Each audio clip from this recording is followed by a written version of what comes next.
Hello, Princess 75. Thank you for joining me today.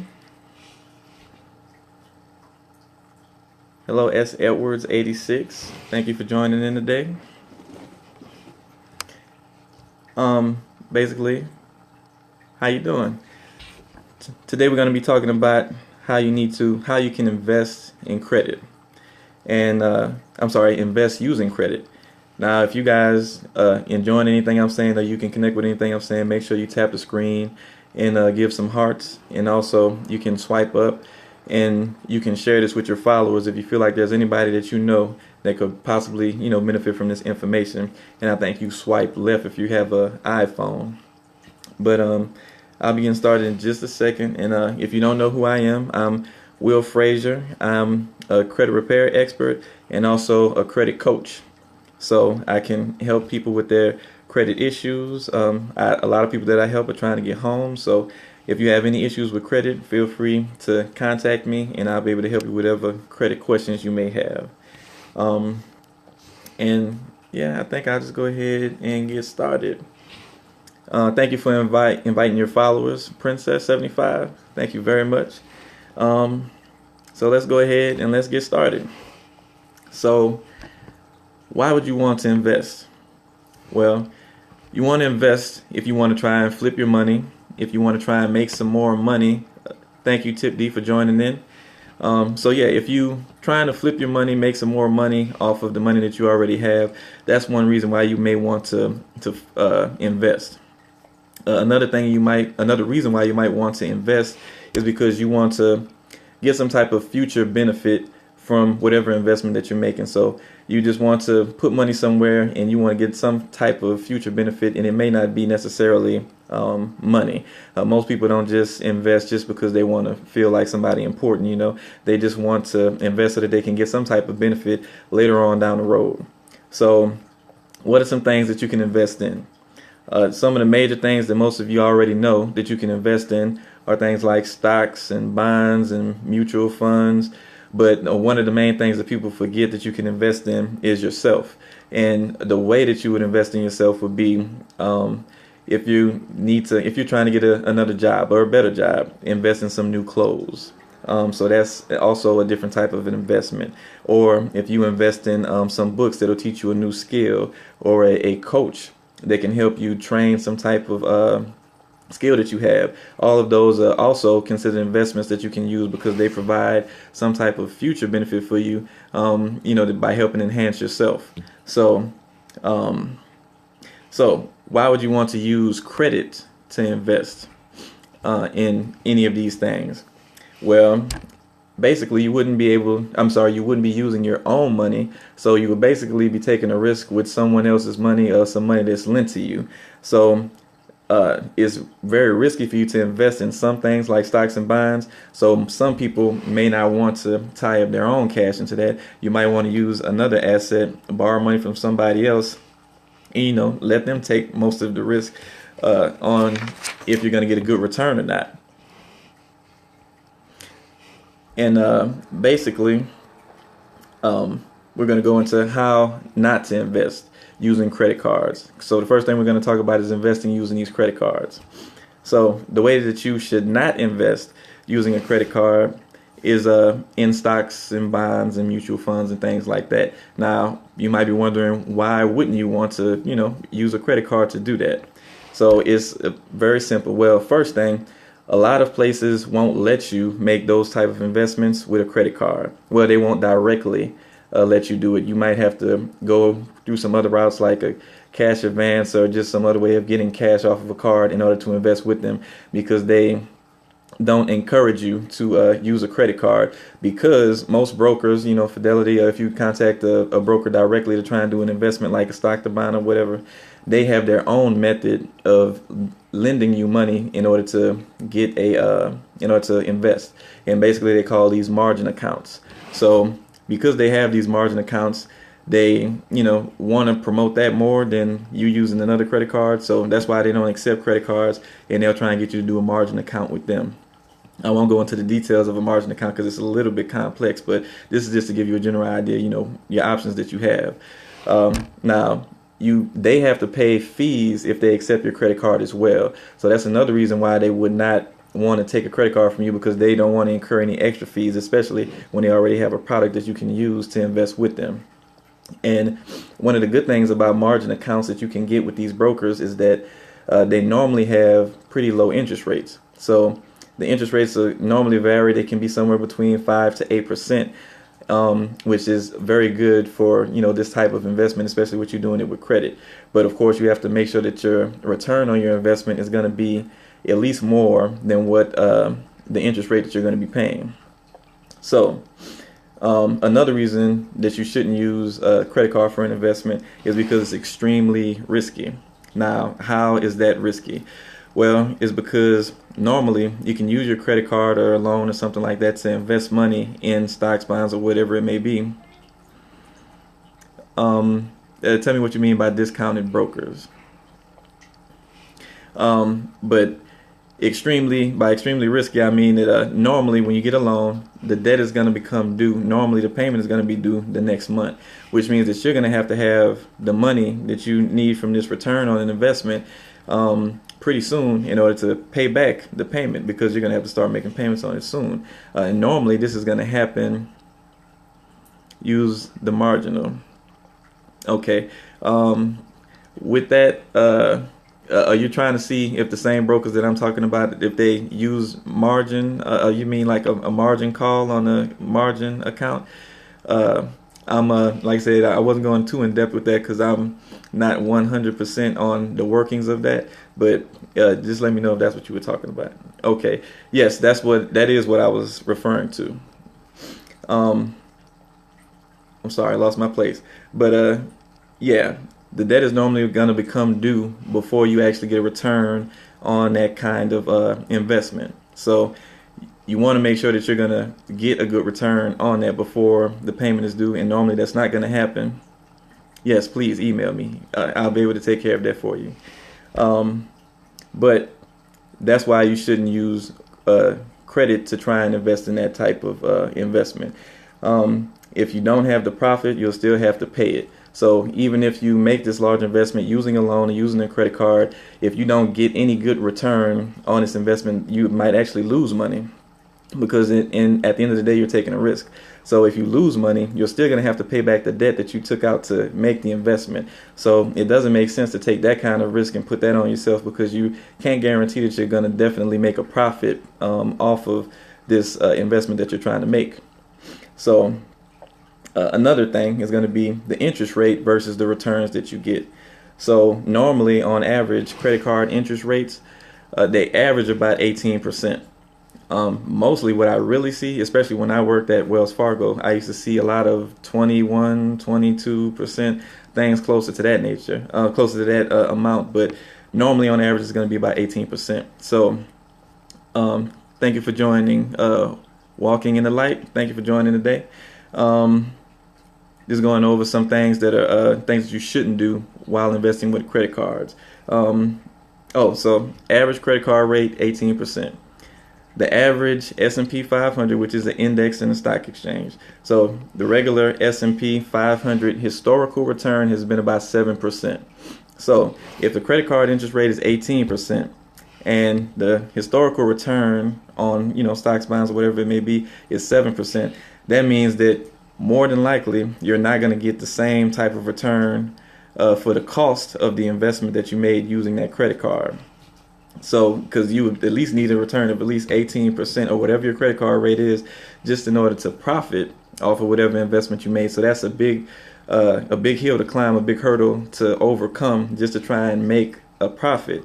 And it's more than likely not going to happen. So it's better not to even, take that risk. And the last thing about how not to invest with a credit card, the cash advance that I told you, you might be able to do a cash advance in order to get some cash to go ahead and try and invest in something as far as stocks and bonds. But if you've ever looked at the rates that they charge you for a cash advance, it's normally higher than what your higher cost than what your regular interest rate is, or they're going to charge you a fee plus the interest rate. So again, it's not going to be profitable because you have a high amount of fees that you have to overcome with that profit that you're hoping to make from the investment. So that's how you should not invest using a credit card. So how can you invest using a credit card? Well, the first thing you can do is you can purchase items that are going to appreciate over time. And basically, you shouldn't, well, with credit cards anyway, you shouldn't just use it for expenses. You should use it for something that's going to benefit you later on down the line. If you make a purchase on an item that's going to appreciate over time, then like, if you purchase some artwork or something like that, or some jewelry that's going to appreciate over time, something like that is going to be more beneficial to you to use as an investment. Because you're going to get some type of future benefit off of that later on in time, and normally it'll be more than what the cost of whatever you bought is. The interest rate, it's not going to be as hard to overcome. Now, you can also buy assets that improve your self-worth, as I mentioned earlier, like buying yes, precious metals, something like that. You want to invest in something that you know is going to appreciate and be worth more later on down the line. And as far as investing in yourself, if you play football, you invest in a coach. You're a quarterback. You invest some money into a coach or something like that. That's going to help your skills. Using your credit for something like that, because you know that as your skills improve, you're going to be able to make more money later on down the line. That's a good investment in yourself. Or if you are in business, if you have certain skills that you don't know, no problem being late. Thank you for catching. I know I'm getting close to the end, but basically I just went over some things on how not to use credit so far for investments. I'll go over a summary at the end. But basically, where was I? Oh, investing in yourself. Like I said, if you get a coach, develop your skill, you'll be able to make more money with that over time. That's one investment in yourself. If you're in business and you have certain things that you're not good at, marketing, sales, and you purchase a coach's time so that you can develop that skill, it's going to make you more money after you've bought that. So it's basically going to be an asset that you can use, and it's going to give you more money than you spent to acquire that knowledge. So it's an investment in yourself, and it'll basically help you later on down the line. That's a good way to make an investment in yourself. And basically that's one that's two good ways that you can invest with a credit card. Now, the last way that I'm going to share with you, second to last, is an app. It's an app out there that's called Acorns. That's Acorns. If you look up that app, basically you can connect your credit card to this app. So you can go and make a regular purchase.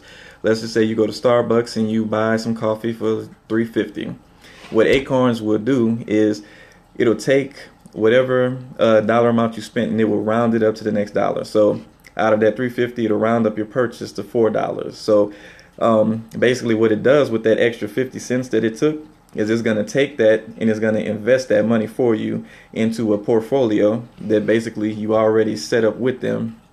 And basically you choose, if you want high risk, low return, something like that. They ask you all of that stuff ahead of time on how you want to invest the money. So when you make these purchases, it'll take the difference, and it'll put that into an investment for you. And that'll be one way that you can use a credit card for stuff that you were already going to purchase, and it'll invest that money for you, and you'll have a good way to start building up an investment portfolio. And you're basically not you don't have to think about it. It's just automatically happening for you, and that's a good way to invest money. Good afternoon, Ice Diamond. Thank you for joining me today. All right. Yeah, it is very interesting. When I heard about that, it was the first time I've ever heard of anything like that, and it's actually pretty good. It reminds me of something that we had at Wells Fargo, where when a customer would use their debit card, $1 would go from their checking account to their savings account to help them save money while they were spending money. It's very similar to that, and it's very good, because most of us are pretty bad at putting money to the side ourselves to go ahead. Yeah, Wells Fargo is pretty good. Even though I left them, to start doing the credit thing, but they're still a good bank. But yeah, sometimes we have trouble putting money to the side for stuff that we need, and if it can happen automatically without us thinking about it, that's a really good way to help us, get to the next level without having to put forth too much extra effort. And I haven't started using it yet. I just found out about it recently, and I'm going to start using it though. I've heard some good things about it, so like I said, I'm going to start using it too. Yes, I believe you can use multiple cards on there, so you can set up all your cards that you want to use, and it doesn't have to be a credit card. It can be a debit card. So you can, however you want to spend the money with it, you can do that. Yes, indeed, that's right. And let me go to this last tip for you guys. So those of you that have homes, if you own a home, I'm sorry, paying on a home or whatnot, um, if you have a home equity line of credit, that is also a good method to use for investment, but it has to be the right investment. Now, it's important to know two things when you do this. One is that the interest rate on your home equity line of credit alone is going to be tax deductible in most cases. Now, you have to look this up with the tax code with your tax professionals to find out if you exactly qualify for this. But in most cases, the interest rate is going to be tax deductible. So anything that you purchase with this home equity line of credit is going to basically, you're only going to be paying back the cost of whatever the item it was that you purchased, because you can get the money back for the interest on your taxes. So that eliminates what I was talking about earlier with the credit cards, how you have to overcome that 18% interest rate. Well, basically, this is you borrowing without having any interest rate, because you're going to get the money back. But it is important to know, like I said, because you can get into some trouble if you use the home equity line of credit the wrong way. So what you want to do is make sure that you do have some money to decide to pay back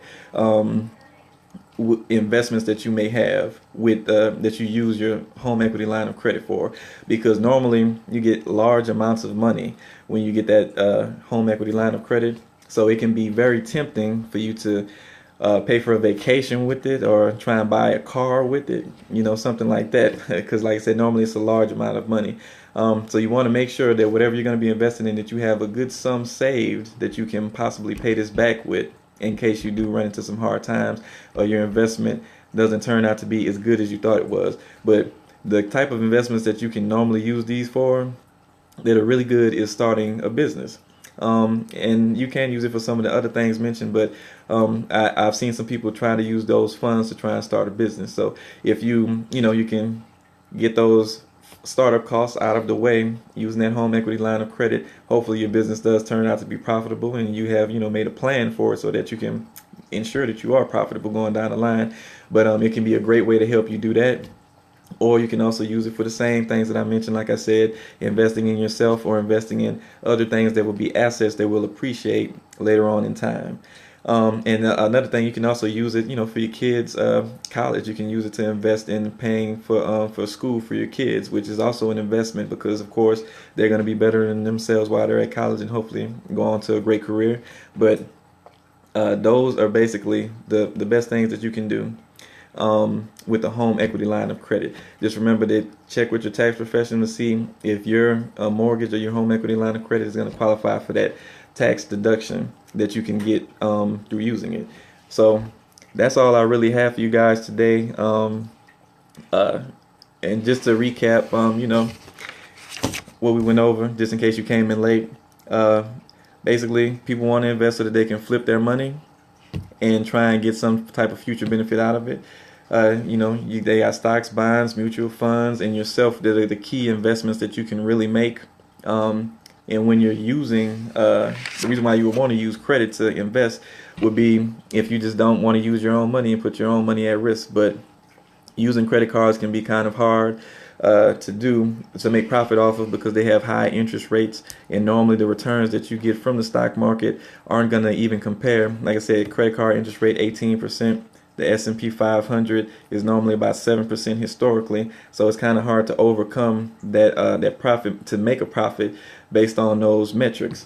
And if you do want to invest using a credit card, use it to purchase items that are going to appreciate over time, or to buy assets that will improve your self-worth later on in time. Or you can use the Acorns app and help make investments without you even knowing about it, so that you can get that money put over to the side and not think about it, and still be building up your wealth.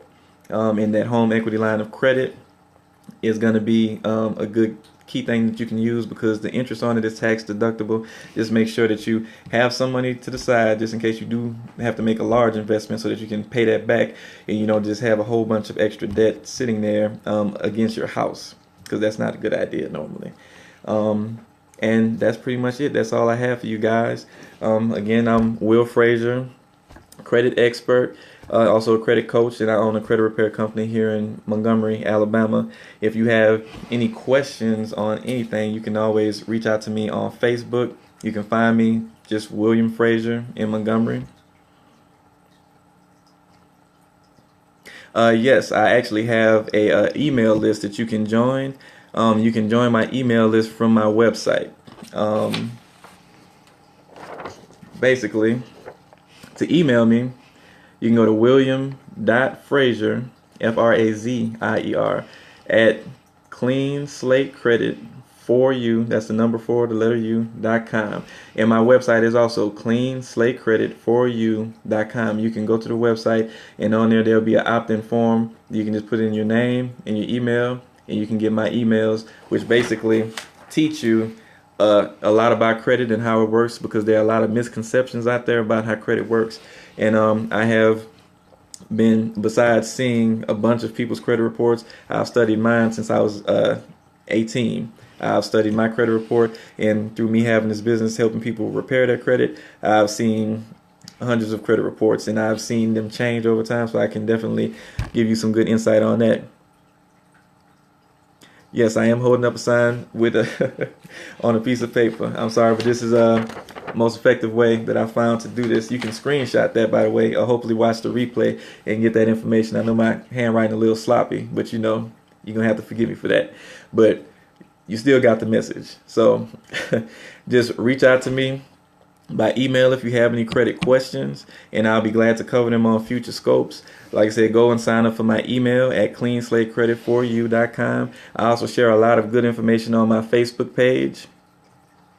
Yes, credit can be repaired after bankruptcy. As a matter of fact, it's normally pretty necessary, because the bankruptcy, it'll normally pay off your accounts, but it'll still leave a bunch of errors on your credit report that can actually still damage your score. When I look at someone's credit report, I kind of look at everything and see if they need my help or if they don't. Because if I can't help you, I'll tell you what you need to do. You're right, we really do.